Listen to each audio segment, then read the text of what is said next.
नमस्कार, जोहार। चलिए जानते हैं झारखंड की ताज़ा खबरों को लेकर। उससे पहले अगर आपने अभी तक इस चैनल को सब्सक्राइब नहीं किया तो सब्सक्राइब कर लें, जिससे कि आपको झारखंड की ताज़ा खबर रोजाना मिलती रहे। सबसे पहली खबर, आजसू प्रमुख सुदेश महतो ने कहा कि राज्य सरकार ने 5 साल में सबसे ज्यादा युवाओं को निराश किया है। बेरोजगारी भत्ता से लेकर 5 लाख युवाओं को नौकरी देने के नाम पर सिर्फ ठगने का काम किया। अभी जो राज्य सरकार डायरेक्ट बेनिफिट स्कीम ला रही है, उससे सिर्फ आप जीवन यापन कर सकते हैं, ना कि आत्मनिर्भर बन सकते हैं। इस पर आप लोगों को सोचना होगा और आप सभी अपनी योग्यता के आधार पर स्टेट को संभालने के लिए योगदान देने की तैयारी करें, क्योंकि आने वाला 50 दिन हम सबके लिए महत्वपूर्ण होने वाला है। अगली खबर, तीसरी सोमवारी पर देवघर में 9 किलोमीटर लंबी लाइन, 3 लाख कांवरिये करेंगे बाबा बैद्यनाथ का जलाभिषेक। बता दें कि बैद्यनाथ मंदिर में कांवरियों की भारी भीड़ लगी और 3 लाख से भी ज्यादा कांवरियों के जलाभिषेक करने का अनुमान जताया गया है। रविवार रात से ही कांवरिया कतार में लगे थे और रात भर खड़े होकर अपने बारी का इंतजार किया। रात में ही कांवरियों की कतार चमारी डी तक पहुंच गई थी। शिव भक्तों की गूंज से रूट लाइन गुंजायमान रही। अगली खबर, पंचम झारखंड विधानसभा का अब कोई सत्र होने की संभावना नहीं है। करीब 5.5 साल का कार्यकाल पूरा हो चुका है। इस दौरान विशेष सत्र मिलाकर अब तक कुल 17 सत्र हुए, लेकिन सदन में भाजपा के सबसे वरिष्ठ विधायक बाबूलाल मरांडी विधानसभा के अब तक के कार्यकाल में सदन में एक शब्द भी नहीं बोल पाए। राज्य हित या फिर जनहित के किसी मुद्दे को नहीं उठा पाए। झारखंड के लोकतांत्रिक इतिहास की शायद यह पहली घटना रही जब सदन का कोई सदस्य सदन में कम से कम अपने क्षेत्र की समस्या पर सरकार से सवाल नहीं पूछ पाया हो। लोकतांत्रिक इतिहास में पक्ष विपक्ष के बीच रार और तकरार तक होते रहा, लेकिन यह परिदृश्य शायद ही किसी अन्य राज्य में दिखा हो। अगली खबर, राज्य के नेता प्रतिपक्ष अमर बौरी ने कहा कि बाबा साहब का आरक्षण एवं संविधान तभी सुरक्षित है जब हिंदू हिंदुस्तान में बहुसंख्यक है। नेता प्रतिपक्ष अमर बौरी ने कहा कि बाबा साहब का आरक्षण और संविधान तभी बचेगा जब हिंदू बहुसंख्यक होंगे। बौरी प्रदेश भाजपा कार्यालय में प्रदेश भाजपा अनुसूचित जाति मोर्चा और प्रबुद्ध जनों की बैठक में बोल रहे थे और उन्होंने कहा कि वर्ष 2019 के विधानसभा चुनाव में वर्तमान हेमंत सोरेन सरकार ने जो वादे किए थे, उनमें से एक भी पूरा नहीं किया गया। आगामी विधानसभा चुनाव में अनुसूचित जाति का एक बड़ा आंदोलन मुद्दे के आधार पर खड़ा करना है, ताकि चुनाव में अनुसूचित जाति के साथ साथ सभी समाज और वर्ग के लोग मिलकर इस असफल सरकार को उखाड़ फेंके। अगली खबर, ईडी ने कहा कि अभी पूछताछ पूरी नहीं। कोर्ट ने कमलेश की रिमांड अवधि 5 दिन बढ़ाई। जमीन माफिया कमलेश कुमार की रिमांड अवधि 5 दिन और भी बढ़ा दी गई है। ईडी ने कमलेश को 5 दिनों के रिमांड पर लिया था और अवधि पूरी होने के बाद कमलेश को पीएमएलए के विशेष न्यायाधीश राजीव रंजन के आवासीय कार्यालय में पेश किया गया है और ईडी ने पीएमएलए कोर्ट को बताया कि कमलेश से अभी पूरी पूछताछ नहीं हो पाई है।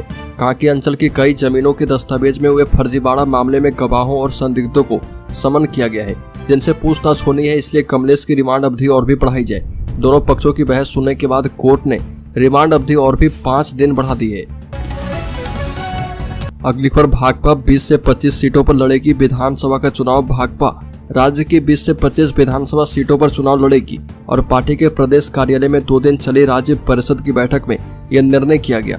बैठक में राज्य सचिव महेंद्र पाठक ने राजनीतिक और सांगठनिक रिपोर्ट पेश किया है। पार्टी के प्रदेश प्रभारी रामकृष्ण पांडा ने कहा कि विधानसभा चुनाव में पूरी मजबूती के साथ पार्टी उतरेगी और कहा कि तीसरी बार मोदी सरकार जरूर बन गई है, लेकिन 400 पार का दावा खोखला साबित हुआ है। लोग मोदी को सत्ता से हटाना चाहते थे, लेकिन इंडिया द्वारा सही गठबंधन नहीं करने की वजह से फिर से मोदी सरकार आ गई। अगली खबर, बोकारो के पीएनटी कॉलोनी सेक्टर 5 में हादसा। जर्जर ब्लॉक की सीढ़ी भरभराकर गिरा। दूसरे तल्ले में रहने वाले 3 परिवार ऊपर फंसे।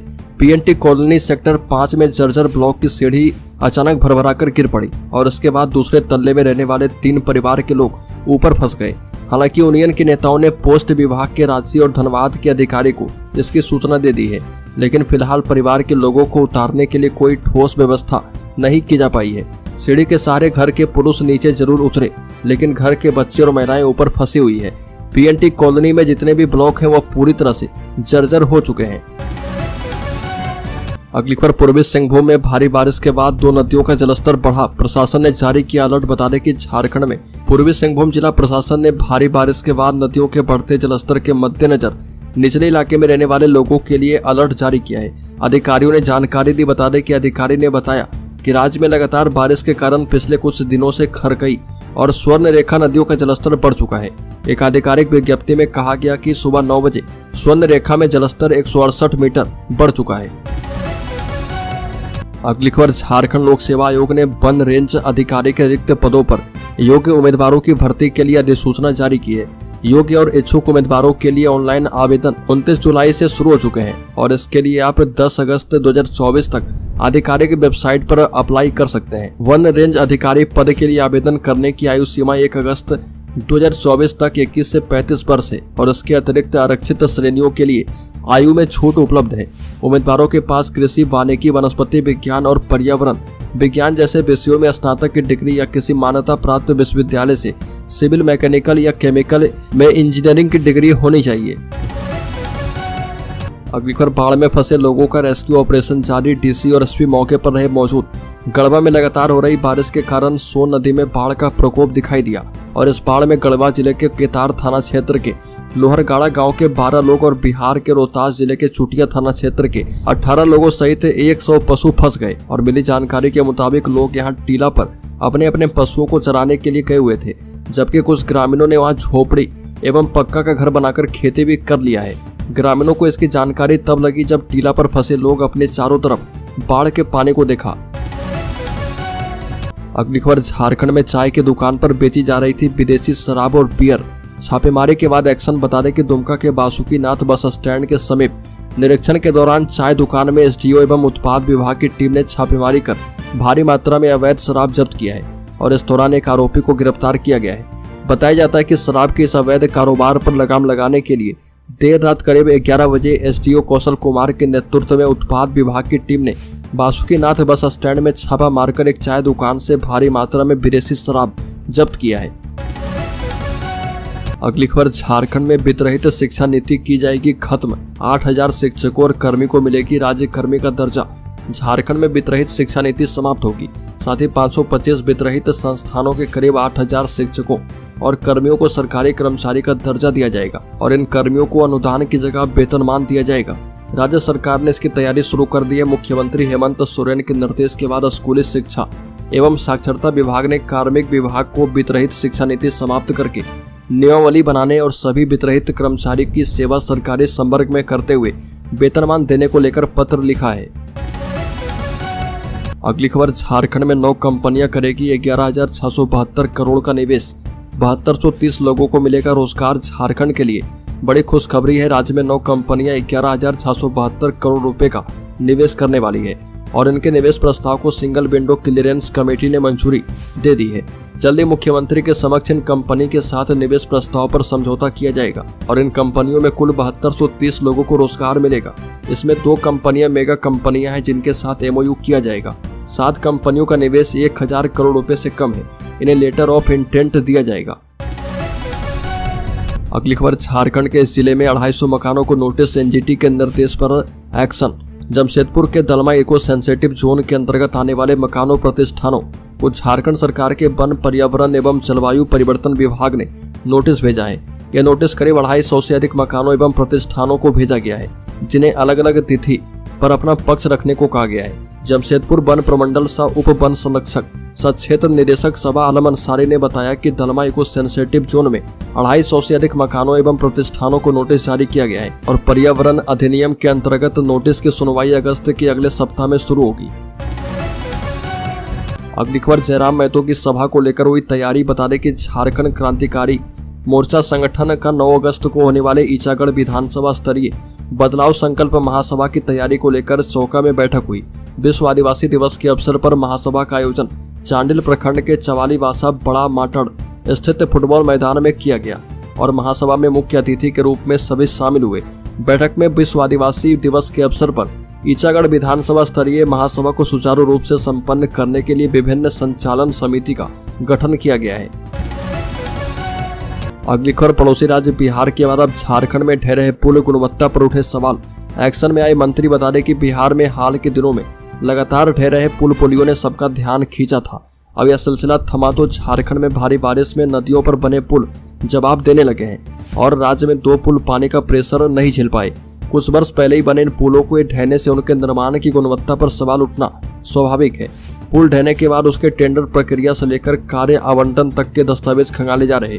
विभागीय अधिकारी पर दबाव बढ़ा है तो कार्य आवंटन में घालमेल की कलई भी खुलने लगी है। अगली खबर, झारखंड के राज्यपाल संतोष गंगवार ने उत्तर प्रदेश उद्योग व्यापार मंडल के द्वारा आयोजित अभिनंदन कार्यक्रम को संबोधित किया। इस दौरान उन्होंने कहा कि देश में घूमें ताकि भारत की अनेकता में एकता का पता चले और झारखंड आए तो परिवार को साथ लाएं। जैसे हम बरेली में थे तो वैसे ही वहाँ भी है और आप आएंगे तो शिकायत का मौका नहीं मिलेगा। राज्यपाल संतोष गंगवार ने कहा कि झारखंड की खूबसूरती का अंदाजा इसी से लगा सकते हैं कि नई दिल्ली के गुलाब मशहूर है, पर 60 एकड़ में फैले झारखंड राजभवन परिसर में जो गुलाब है वह भी बेहद खूबसूरत है। अगली खबर, जब तक सरकार नहीं करेगी मांगों पर विचार तब तक जारी रहेगी हड़ताल। झारखंड अनुसचिवीय कर्मचारी संघ ने किया ऐलान। बता दें कि झारखंड अनुसचिवीय कर्मचारी संघ के बैनर तले समाहरणालय कर्मी का अनिश्चितकालीन हड़ताल जारी रहेगा। संघ के प्रदेश अध्यक्ष राजेश रंजन दुबे ने कहा कि सरकार जब तक उनकी मांगों पर विचार नहीं करती है तब तक हड़ताल जारी रहेगा। और होटल गंगा आश्रम में झारखंड अनुसचिवीय कर्मचारी संघ के प्रदेश अध्यक्ष राजेश रंजन दुबे ने पत्रकारों को बताया कि हम हड़ताल नहीं करना चाहते, लेकिन सरकार हमारी जायज मांग पर विचार नहीं कर रही है। साथ ही कहा कि 22 जुलाई से अनिश्चितकालीन हड़ताल पर हैं। इससे आवासीय आय और जन्म मृत्यु सहित कई प्रमाण पत्र जारी नहीं हो रहा। अगली खबर, राज्य में बांग्लादेशी घुसपैठियों के लिए झारखंड में काम कर रहा संगठित गिरोह। इंटेलिजेंस ब्यूरो की रिपोर्ट से खुलासा। झारखंड के साहिबगंज जिले में बांग्लादेशी घुसपैठियों को बसाने, उनके लिए रोजगार की व्यवस्था करने तथा उन्हें सामाजिक सुरक्षा देने के लिए एक संगठित गिरोह काम कर रहा। पुलिस की खुफिया रिपोर्ट से इसका पर्दाफाश हुआ है। रिपोर्ट के मुताबिक गिरोह में शामिल लोगों का काम बटा हुआ है। राजमहल एवं 3 पहाड़ के अस्पतालों में फर्जी जन्म प्रमाण पत्र बनवाया जाता है और जिसके आधार पर उनके राशन कार्ड, आधार कार्ड एवं अन्य दस्तावेज बन जाते हैं। इसी तरह से मतदाता सूची में भी उनका नाम जुड़ जाता है और सरकारी योजनाओं का भी लाभ मिलने लगता है। रिपोर्ट के मुताबिक कुछ लोग बांग्लादेशी घुसपैठियों को बुलाकर लाते हैं तो कुछ उनके रहने की व्यवस्था करते हैं। घुसपैठियों के लिए कानूनी एवं सरकारी कागजात की व्यवस्था करने वाला गिरोह अलग है। फर्जी जन्म प्रमाण पत्र बनवाकर अवैध रूप से भारत में घुसे लोगों को यहाँ का नागरिक बताकर उन्हें वैध निवासी बना दिया जाता है।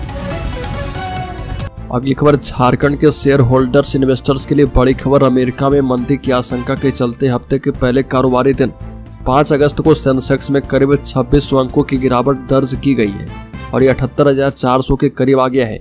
निफ्टी में भी करीब 750 अंक की गिरावट है और कारोबार में निफ्टी, रियलिटी, बैंक, मेटल और ऑटो इंडेक्स में 4% से ज्यादा की गिरावट है।